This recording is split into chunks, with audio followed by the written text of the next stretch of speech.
what we see is more likely to hurt us than what we read or hear. Unless you live in Hogwarts where Harry Potter lives, a book's not going to bite you in the neck.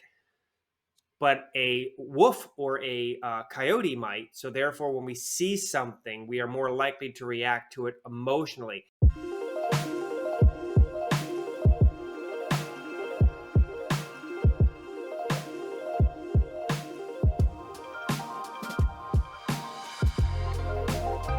Hey there, and welcome to yet another episode of the World of Presentations podcast, brought to you by us at presentation agency 356 Labs, where we not only develop presentations and train people from some of the biggest brands out there, but we also organize and host the largest presentation skills conference in the world called Present to Succeed.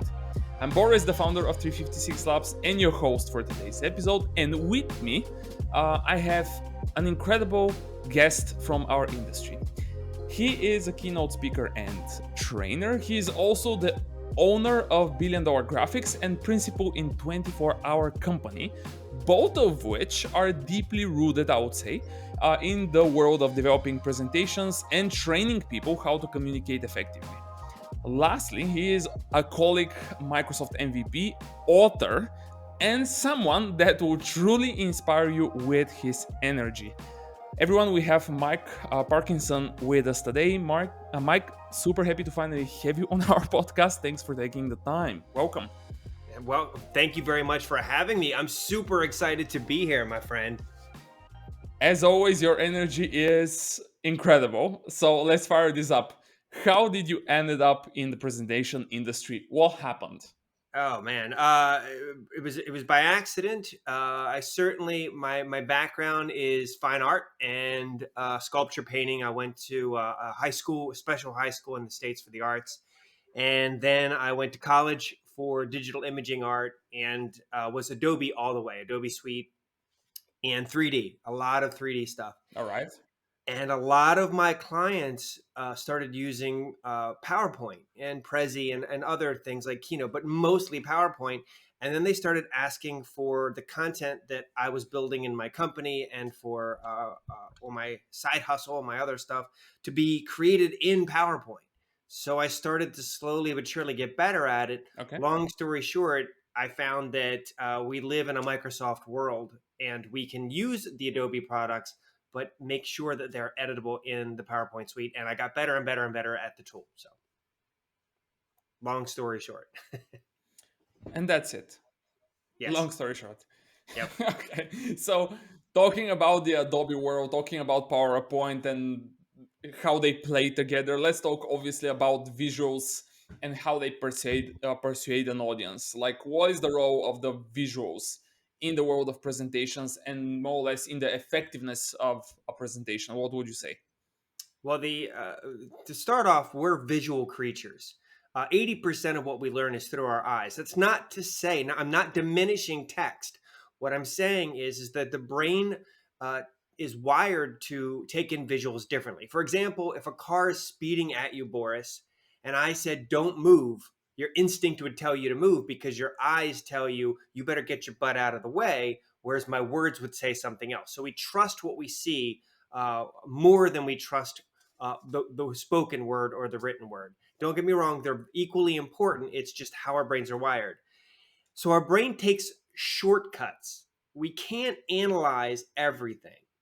So the old saying is you judge a book by its cover is actually true in that when we take a look at someone's presentation, we take shortcuts to determine whether it's worth our time. So if the aesthetics are of poor quality, we take a shortcut and assume that the content is also of poor quality. If we spend a lot of time and it looks like we've been very thoughtful in our aesthetics and our visuals, then the presumption is we were also very thoughtful in creating the content. So therefore more likely to engage people. So the quality of our visuals and the visuals that we use not only improve the likelihood that people will think that our content is more valuable, but also because the way our brain works, visuals are more easy to understand because when we see a visual, we take it in all at once. We kind of have to.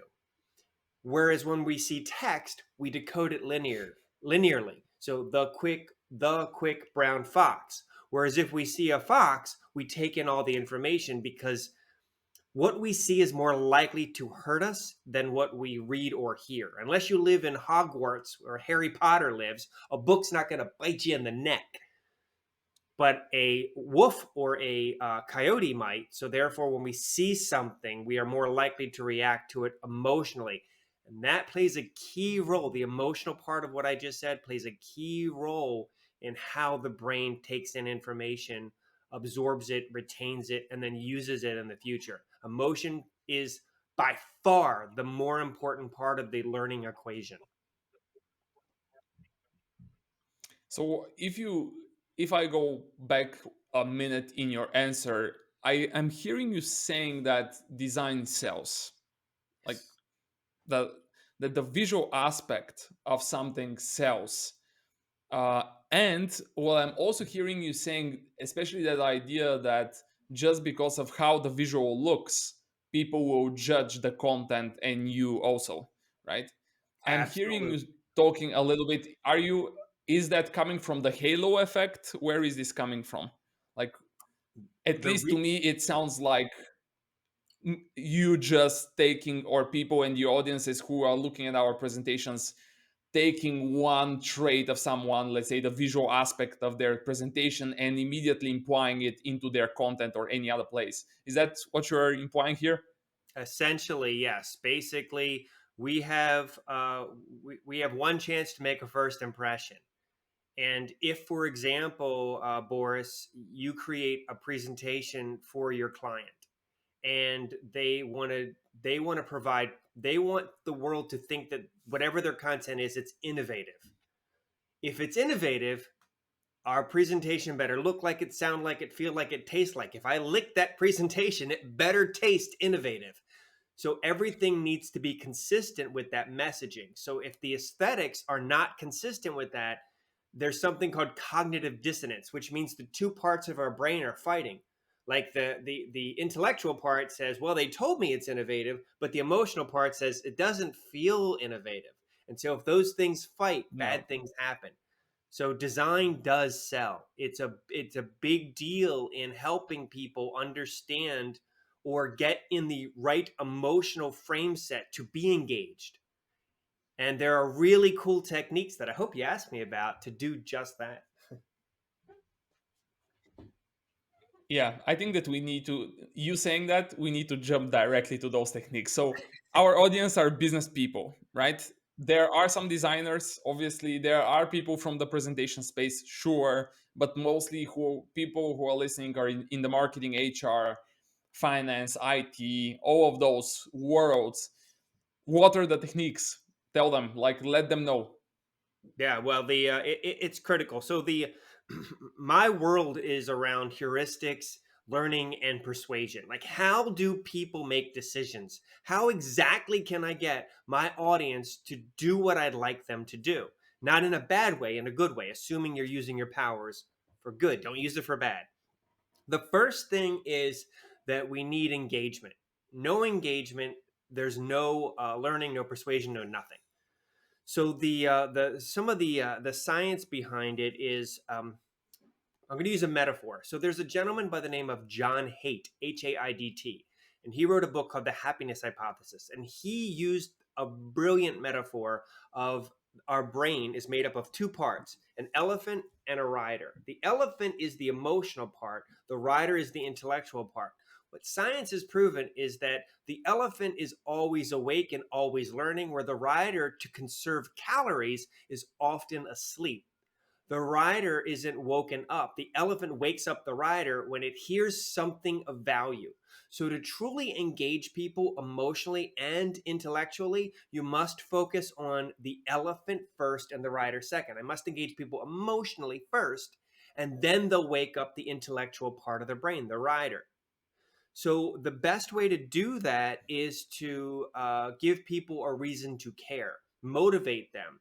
So when we make a decision, when humans make a decision, there's two gates. There's the catalyst, should I do something, and that's broken up into three pieces: pain, gain, or fear. That's the only thing that motivates the elephant to wake up the rider: pain, gain, or fear. So if I find something if the pain of change is less than the pain of staying the same, then I will change. If the pain of change is greater, then I won't change. So if we have pain that we're resolving for our audience, say it. Gain, what's in it for them? What are they going to get out of it? After they've seen your presentation, what are they going to get from it? And then fear. Fear is future pain. Hey, do you want to wind up like you don't want to wind up like this? So pay attention to me now. A fear would be I'm going to give you a quiz at the end of this presentation. If you fail the class. That's fear. That's future pain. I don't want to fear that, so I'm going to be engaged. I'm going to wake up the rider. So once we've provided either pain, gain, or fear, and I like gain because it's positive, then we move on to the second gate, which is the catalyst. The catalyst is, which path do Okay. I take? So the first one was, do I do it? Do I wake up my rider? And the next one is, well, which choice do I make? Do I choose your solution, or do I choose to do nothing, or do I choose another person's solution? And that's broken up into three parts: trust, ego, and value. Trust is the closest thing to a silver bullet in all forms of communication. No trust, no sale, no education, no learning, no nothing. And then our ego is tied up into every decision that we make. It's a reflection of who we are on the inside. If we choose poorly, it negatively impacts our ego. And then lastly is value. Does it give us what we want, when we want? Is it convenient? Is it a good price? Things like that. If we look at the two gates, the catalyst and the choice, and we have pain, gain, fear, trust, ego, all of those are emotions. Value is the only time the Yeah. rider gets engaged to make a decision. So that's one of my secrets, is to focus on engaging people emotionally first, and then provide the demonstrative evidence so that their rider, their analytical part of the brain agrees. Basically, it's providing proof. You said you're going to give me this. Prove it. Prove how you're going to do it. One of the other techniques that I've used Yeah. to engage people is safe surprises. So one of the things that keep people engaged is to share something that they haven't seen, heard, smelled, tasted before, because that typically makes people pay attention. Boris, have you ever heard the saying? I wonder if there's a similar saying in Bulgaria: content is king. Have you ever heard something like that? Content is king? Of course. Oh, good, And good. even if it's not in Bulgaria per se, it's just that international saying. Right. It's true. It's something that I've heard around the world, and I've said yes. Content is critical nowadays. That's table stakes, meaning that you better have good content. To be clear, we are living in an at a glance society. People no longer request their information be clear and succinct with good content. They require it. Think about going to a website. When you go to a website, if you don't find what you're looking for pretty fast, we get out of there. So, You're out.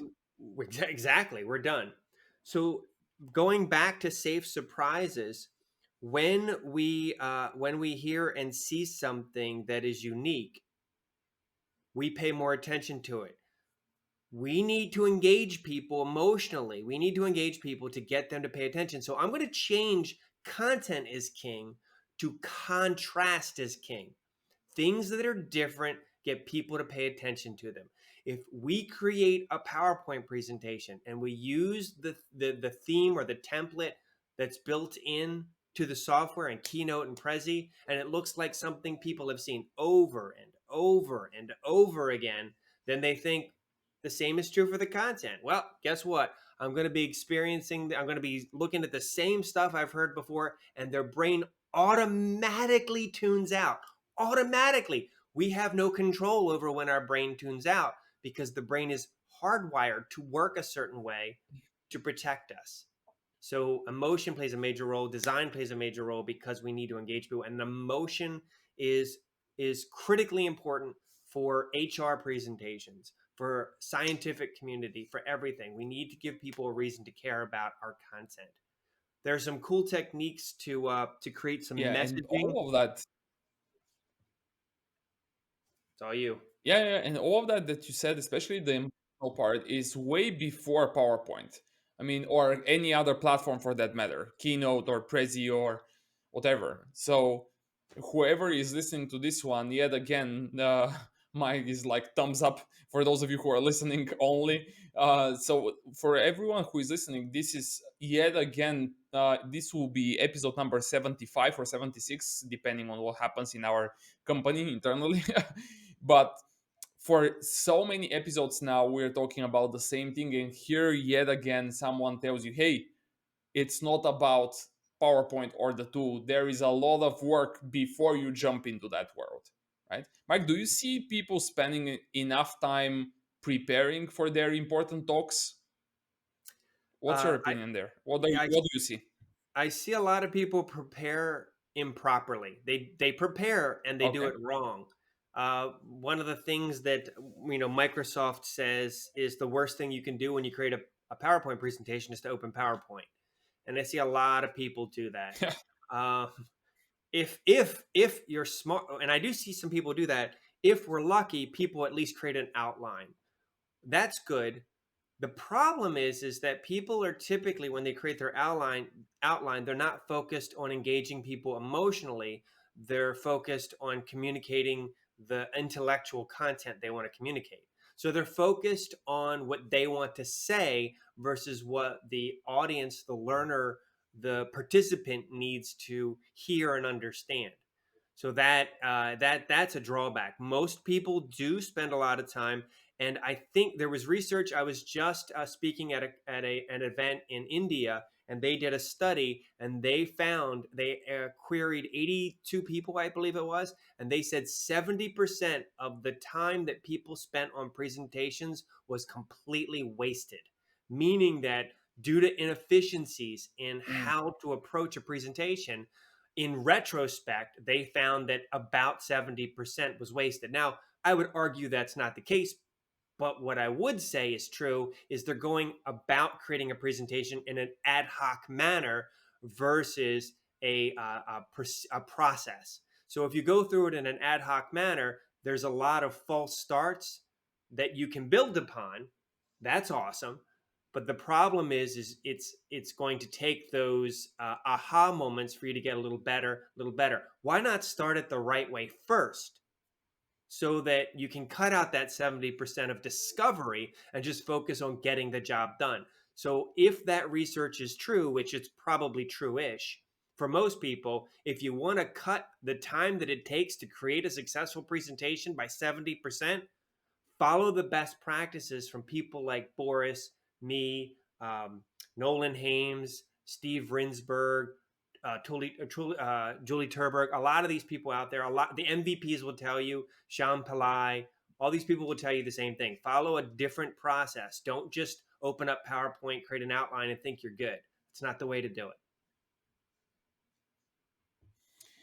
Yep.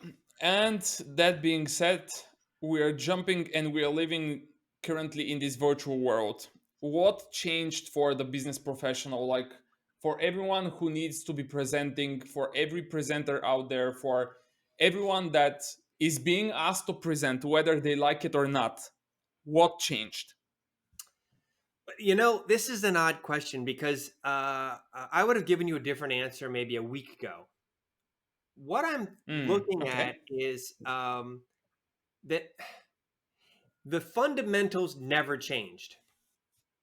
So hear me out, Boris. Okay. The fundamentals haven't changed. We still need to engage people emotionally. We still need to engage people with exercises or something that gets their elephant and their rider interested in what we're talking about. The methodology has changed. The technical methodology. So, for example, if I wanted to engage people, I would need a motivator and a means. What I mean by that is I would need a one sentence summary of my presentation that includes something to motivate their elephant and the means by which they'll get it. So, for example, I would say, hey, do you want a $100 bonus? then pay attention to my presentation. A motivator and a means. That hasn't changed. What has changed, it hasn't changed. What is technically different is a lot of the research that I've seen suggests that people need to see changes, meaning that when I'm watching or participating in a presentation, I need things that change. I need to see a slide change or a person move around. So if I'm co-located, if you and I are in the same room, Boris, you walking around and moving, well, that's change. Slide change, that's change. But if it's just a slide with a voiceover, then the slides need to animate in some way or move or change in some way. One of the techniques I like to use is, depending upon which PowerPoint or presentation tool you're using, is the pen tool, so you can mark up your slides. Doing something as simple as that will keep people engaged. Also, it fits neatly into that things that are different get paid attention to. So if the slide stays too stagnant, then I'm going to lose focus. So you want the slide to change in some way. That's why Yeah. video presentations are usually more effective than stagnant slides. There's more to it than just the slide not changing, but having things change is going to play a big role in it. Technically speaking, polls and all that work, but again, been there, done that. People see a poll, and some people say, "Oh gosh, another poll." It's still engaging. It's better than nothing. Instead, try exercises on your screen. For example, one of the things I've done is I've asked people to answer out loud. I've shown them images and asked them questions that would elicit a very simple answer, and I asked them to answer out loud. Now, even if they don't answer out loud at their desk, at their home office, they're still going to answer in their head, which keeps them engaged. And I'll do the same thing with exercises where I say I'm talking about cognitive dissonance. So I'm showing words on a slide that doesn't match what what they're trying to communicate, and I ask people to read it out loud. And again, even if they don't read it out loud, so that's a different way of providing exercises and engaging the elephant and the rider. So the the fundamentals haven't changed. People need to be engaged emotionally and then provided intellectual proof. The techniques or the technical way of executing it has changed because we're not co-located in a room. We don't always get to see the participants' eye contact, judge their body language. You don't get to do that. And sometimes we don't even get to see the presenter because it's just a voiceover over a slide. So we have to find other ways to do the same things that aren't overused and boring, if that helps. Yeah. Yeah, that final part that you mentioned with the overused, I think is critical in the same way as what you said at the beginning when you mentioned that you need to involve and kind of provoke emotion in the audience so that they get involved in the presentation. There are so many ways to provoke emotion in the audience, but some of them are already cliche, you know? Some of them Yeah. are so overused that you are like, okay, here is yet another moment, yet another presentation in which they are going to make me reach for 1 hour. Okay, sure. Like, Yep. I hate when somebody is like, do you want to uh, become a millionaire in a day? And I'm like, come on, really? Like, really? Is that the one?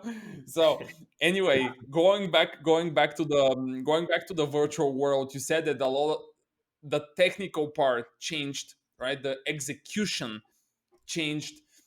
What do you see people like? Are the people? Oh, by the way, I am currently reading Simon Morton's book from iFull Presentations.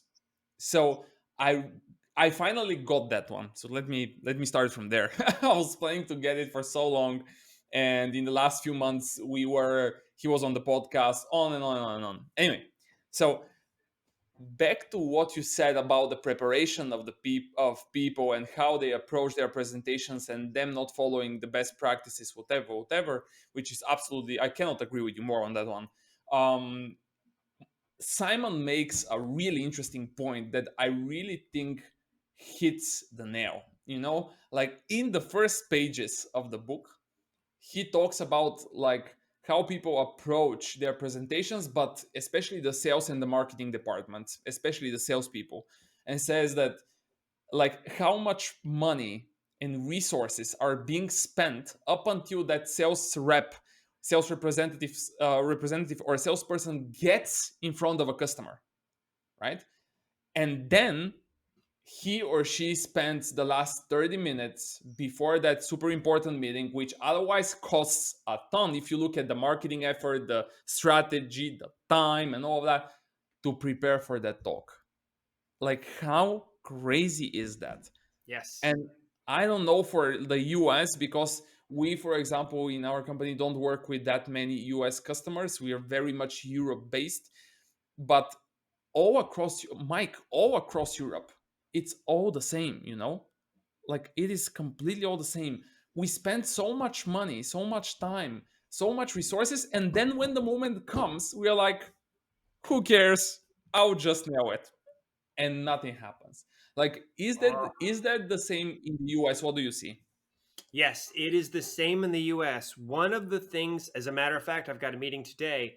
Large international companies hire me as an orals coach, and it's kind of weird because you got a guy who's a designer, but I do a lot of presenting, keynotes and stuff around the world, so that's cool. So a lot of these companies hire me to coach the presenters, not only to create the content, but also to get the presenters comfortable, the facilitators comfortable with presenting it. And these presentations are worth Yeah. hundreds of millions of dollars. So they can't mess it up. You could have an opportunity that's worth, I don't know, $180 million, and they give them 2 hours to present. Good luck. And they'll spend $100,000, $200,000 on creating the content for that 2 hours worth of speaking. So what I tell people is, and they do, they focus on, and typically if they don't bring someone like you or me in, they're kind of just figuring it out, which is a very ineffective way to do it. I'm not saying you got to hire me, or I'm not saying you got to Yeah. hire Boris, but what I'm saying is hire someone that Absolutely. knows what they're doing. But when I'm brought in, I find that there are three things that we can't ignore. So we've created our amazing presentation. We've done a really good job. We followed the best practices. Now it's ours to lose because we didn't effectively prepare. And I tell facilitators, I tell presenters, do three things, and I promise you will do well. One is know what you want to say before you say it, because people go, I know this information, and then they typically just get up there and talk and talk and talk. It goes in and out of messaging, and it's confusing, and it went down a rabbit hole, and I got bored because you kept saying the same things over and over. So know what you want to say before you say it. I'm not saying to read a script, but figure out what your main points are before you say it.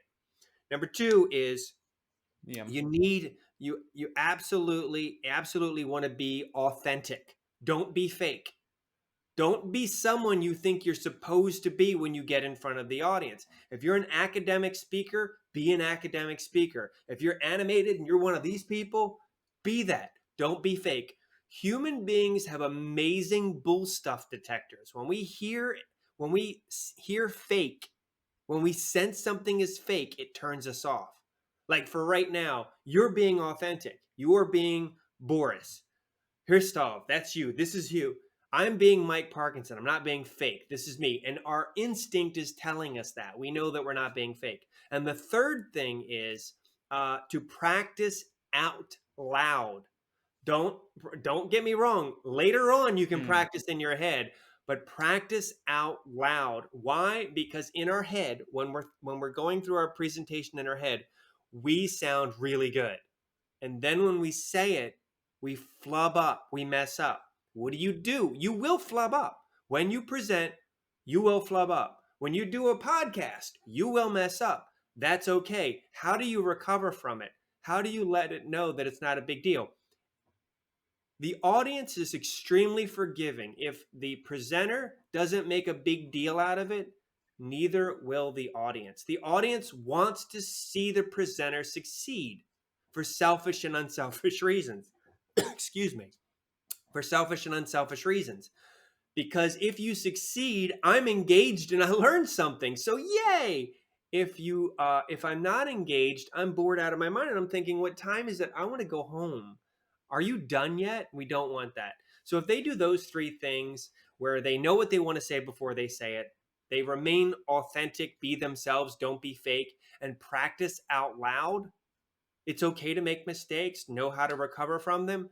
They will be successful every single time, assuming that they want to legitimately be there. And there are some people that they really don't want to do this. They don't want to present in front of people, and that's a decision that ultimately needs to be made by the powers that be when they're assembling the presenters and their team. But most people who present want to be the person that's presenting at enough of a level that they are going to do an amazing job if they follow those three best practices. Yeah, I think that, like, talking about rehearsals and presenting out loud before the real moment comes is so important. And we always say to the people that we work with, hey, like, at least we know that you don't have time. Sure, like, no one has time nowadays. That's your typical excuse. We understand. We're the same as you. Yes. However, don't do that. Don't rehearse when it's not important, okay? But promise us that when the stakes are high, you are going to do it because of so many things that you mentioned already, right? And you see them when the presentation person or the presentation company tells you, hey, don't do that when it's not important, but really do it when it is. You see a little bit of trust in there going, and something happens, like, it's like, why are those people telling me to not do that thing when they're teaching me to do? Like, that is super strange. But here you have it. Like, I'm still amazed how many people do not do that. And I'm still amazed, by the way, I don't know what your observations are here, but strangely enough, the most high level executives are actually the people that rehearse most. That is that is so strange when you look at it. you Yes. know The the busiest the, people. the busiest people, I and we have customers that spend and book their whole day before an important event just for rehearsals. The whole day, with people in the room, with us in the room, on and on and on. How strange is that? Like, Yep. just think about it. And then you say, oh, he's just a good speaker, he's just a good communicator, or he is just talented, or whatever. I'm like, Yep. really? Yep. They Really? worked at it. They worked hard to make it seem easy. The Yeah. what is it? People I find that people who have greater proficiency is due to practice. They have failed forward, Yeah. meaning they have failed so many times they figured out what works and what doesn't work for them. So when I find somebody that's a good presenter, that can talk well on a topic, that speaks volumes to how much practice they have had at communicating that. Because, so let's say you Mm, asked me a question about how the brain works, and I said, well, it's complicated. And I talk, and you didn't understand what I was saying. But because I found something like the elephant and the rider from John Haidt, that metaphor is brilliant. I'm able to take something that's really yeah. complicated and communicate it simply. And that's through years of trial and error, of me flubbing up, making mistakes, and doing it wrong in front of people, getting bad reviews when I presented at conferences and things like that to make me better and better. And I continue to grow. I am, on a scale from 1 to 10, I put people like Simon Sinek and other amazing presenters at a 10. I'm like a 5, I think. I've got a lot of growth to do still. And that comes through practice. Yeah, absolutely. By the way, Scott from Silva Fox Productions was also on the podcast a few months, like maybe a few episodes ago or whatever. But he was on the podcast, and you know very well who they work with. So we are not allowed to tell the companies that they work with. But let's just say they are preparing some of the biggest tech keynotes on the planet. Let's just put it there. So yeah, let's just leave it there. So Scott, by the way, was talking about how some of the executives of that company sometimes are so busy, that they go on stage without actually rehearsing and still nail it, you know? And so I was like, really? Is that really the case? And he was like, yep. Sometimes they go on stage without rehearsing. And I was like, now imagine how prepared, how much experience you have to have in both speaking, right? Hmm. And in your topic to be able to do that, you know? Absolutely. And he was Absolutely. like, you, yeah, you are like, he said you are exactly correct. Every single moment when they find a slot where they can rehearse, where they can improve, not only they work with coaches and people and like searching for advices constantly, but every single moment when they have the chance to improve, they use that chance because later on they know it will pay off, Yep. right? And I was like, here you have it. The top CEOs, the top CPOs, chief product officers in the world, and how they do it, and why their presentations are looked at, being analyzed, being done, whatever, once they're delivered. It's Craziness. it is. Craziness. They put in their time. They Anyway, did that practicing. They knew their content. They've they failed forward. They made the mistakes in the past and said, "Oh, I know one way to get people." And then they yeah, start using those techniques in every presentation they do. Whether they prepared for that one, they're still using those proven techniques. yeah. Mike, tell us a little bit about the book. What's going on with that book? I have started it. It's in the other room here in the office. Tell us a little bit more about that recent book that you published. Is it recent? Like, was it recently that you Uh, published it? t- a year ago, maybe a year and a half ago, I think. So, Yeah, it's real. Yeah, I got it a few months ago. So yeah, do you wanna say the title? Because I always get the title wrong. I didn't create the title. What's the title? Do you remember? I don't. I'm trying to think. a Master. trainer's guide to PowerPoint. I'd say a trainer's guide to PowerPoint. Something about master presenters. Isn't that sad that I Yeah. haven't memorized my own title? I No. apologize, folks. It's. I didn't create the title for it. So ATD. what can people expect there? Okay, well, the we talk about the science of presenting, of course. We also talk about the best practices, the things that you want to do the right way to create a presentation. I don't care whether you're creating a presentation for a training class or creating a presentation for a $100 million sales presentation. The process is the same. You still need to improve understanding, recollection, and adoption. That's it. I don't care whether it's a workshop or whether it's a sales presentation. So we walk through that. The book is focused on trainers because that's who hired me to create the book. This organization called ATD, which is the Association for Talent Development. They brought me in to create the book for them.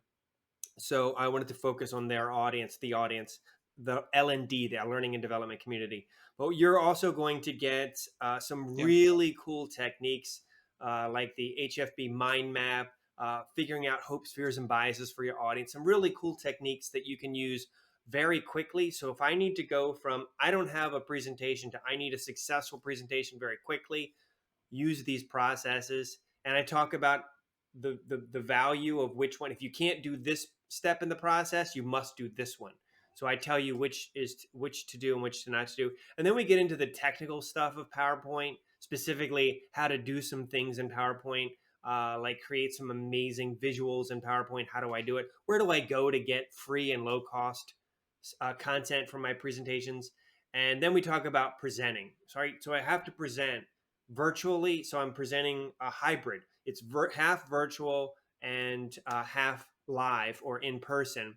What do I do? What are the best practices? We talk about those things. So it's pretty much cradle to grave. It covers the whole spectrum Yeah. of all right. I have to present. Gives you the science behind it. Gives you the best practices, and take what works for you. I mean, I don't have all the answers. I'm sharing with you what has worked for me and my clients in my world. And I've done a lot of research, but maybe yours is slightly different than my experience. Throw away the stuff that doesn't work for you and keep the stuff that does. but I promise you, you're going to get some Yeah. amazing resources. It also comes with 100 really nice PowerPoint graphics that you can use immediately to create some content, professional content that's completely editable. So it gives you a lot of tools very quickly to spin you up on as quickly as possible, so that you're not taking a lot of time to have to I don't know, do it the wrong way. You're not going to do it ad hoc anymore after you take some of these best practices. And then the cool part is that even though in the title you see a trainer's guide, it's not just for trainers, which is like it shouldn't be limited to get the book just because the title says a trainer's guide, right? There are so many things that you can take from it Yes. and just think of wait, can I apply this into my world? Wait a minute, what's Yes. going on here? Like I see something that I can utilize. And I approach, by the way, books exactly like you mentioned just now. Like just take what you think is super valuable, try it, see how it goes. Maybe not the whole thing will be for you, and Right. that's completely fine. But if 60% from it works like magic, well, that's Yes. a very worthy investment. I would put it this way. Absolutely. If someone said, I have no idea what the book costs, I think it's like 20 bucks, 29 bucks or something like that. But Yeah, so if someone said to me, hey, you know what? You give me $29 and a couple hours of your time, and I'll cut your workload in half. I'd be like, here's my money. And that's kind of the way I look at yeah, good every books. time. When I find a good book, it's like it's whatever the cost of the book is and my time. That's really what I'm paying for it, and what's my return on investment. And I can promise you from well, I'm very confident that if you get this book, A Trainer's Guide to PowerPoint, that it will give you a giant return on your investment. And it's not the only book out there. There's tons of amazing books out there that I highly recommend. Yeah.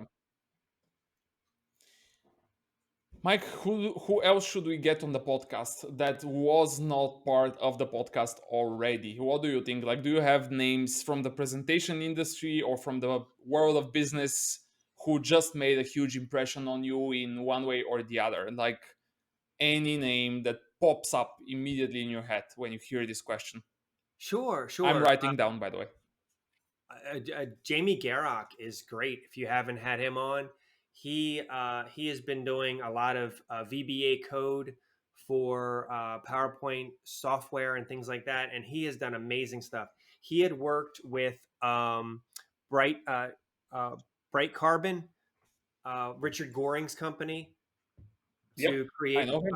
to create a Bright Slide. I mean, that's really his baby, and he worked with a team to create the user Yep. interface and things like that.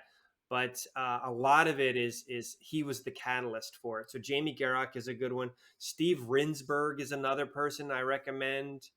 Um, Julie Turberg, if you haven't had her on yet, have you had her on yet? Yeah, we had it. We had her together with Echo, by the way. Yeah, Echo is amazing, and Nolan Hames. I mean, just about. What about Taylor Kroonquist? Taylor and Camille Kroonquist. They're awesome. Nuts and bolts speed training. Oh, they're fantastic. So Taylor and Camille Kroonquist. The list goes on. I mean, just look at. I mean, look at the presenters at Present to Succeed, your conference that's coming up in April. I mean, any one of those people would be incredible to have on your podcast. Every single one of them would be just Yeah, over the moon. perfect. I will approach definitely the guys at Bright Carbon and Jamie for sure. Just chat with him for sure on the add-in and his whole just approach to presentations and his world, because I think he has a completely different point of view for some of those things. I Yes. mean, I don't know him personally, but I can feel like I'm also an ex IT person, and I can imagine that he is a developer or an engineer. He has a completely different way of thinking towards presentations that would be very unique and interesting, I believe. Yes. Oh, Troy and Lori Collar, of course, you probably have Yeah. had. Yep, they're amazing too. There's so many people. I'm just like, ah. Which one should I name first, right? Yeah, I would. Yeah, I definitely go All with right. Jamie. Yep. Yeah, I'll start with him. Troy, I'm already in communication and already in discussion to get him on the podcast. So, Mike, one final question: where can people find more about what you guys are doing, and where and what is the best possible social media network for them to connect? Well, if you go to billiondollargraphics.com, you can connect with me via the contact us forum, or you can. Oops, sorry about that. I will. We will turn that off. That's the live One thing. second. We'll edit this out. Yep. All right. We'll go back into it. Hold on. It'll be done in a second. Can you hang that up? Nope. Oh well. Doesn't matter. Okay. You want to do that again? Yeah, just start with where can people find more about you and Okay. connect with you. That was the question. Cool. You can go And you to said the Billion Dollar Graphics website, but let's start from the beginning Alrighty. You can go to billiondollargraphics.com and choose contact us, or you can email me at mike@billiondollargraphics.com. We're working on something I'm really proud of right now called Build a Graphic.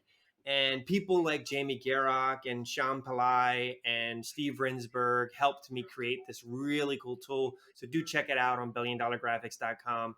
And you can also, I have a YouTube channel, so you can check it out there. I've got a lot of videos out there floating around. So these are ways you can take a look at some of the stuff that I have to share without fearing that I'm going to try to sell you something, which I don't. I am not. I'm trying to help people. It's not about the money. It's just to make sure that people succeed. My feeling is if I help you succeed, I'm going to succeed. So it's a good thing. Yeah. Are you also on LinkedIn or not that much? Yes, I'm on LinkedIn. I'm on Facebook. I'm on Instagram. But I believe it or not, such a visual medium. I keep forgetting to post stuff. So there's a few things on Instagram, but I'm on all the major things. Twitter is a big one. Definitely, it's at Mike_Parkinson. Just follow me there, and you're going to get a lot of great stuff that I find from people like you, Boris, that share stuff. So if I find something of value, I kick it on to my friends. And I also share stuff that I stumble upon or some cool things. I'll give away free graphics and things like that. Cool. Mike, thanks for joining. That was super nice. I cannot wait to publish that episode, to be honest. And we'll make sure that we link absolutely everything, right? The website, the YouTube channel, your LinkedIn profile, your Twitter handle, Cool. absolutely. Your book, by the way, we'll make sure that we link to A Trainer's Guide to PowerPoint also in the show notes. So all of it will be in the show notes of this episode, also in our blog post. So it will be all across, all everywhere. It will be everywhere. So thanks for taking the time. I think it was super nice to have you, and we need to do it again for sure at some point. Thank you, Boris. Thanks for having me. Hey, I'll send you some of those links so you have them if it's easier. Yeah, and to wrap it up, we need to say, hey, also check out our website, which is 356labs.com, and the conference, present2succeed.com. This is the yearly conference that's happening from the first edition was in 2021, and from there on we're moving forward. We'll probably have to talk with Mike about that, but we'll see how that one goes after this episode. So thanks again for listening. Hope you enjoyed it. Subscribe if you liked it, and share it with a friend. See you in the next one. Thanks everyone again. Thanks everyone. Thank you, Boris.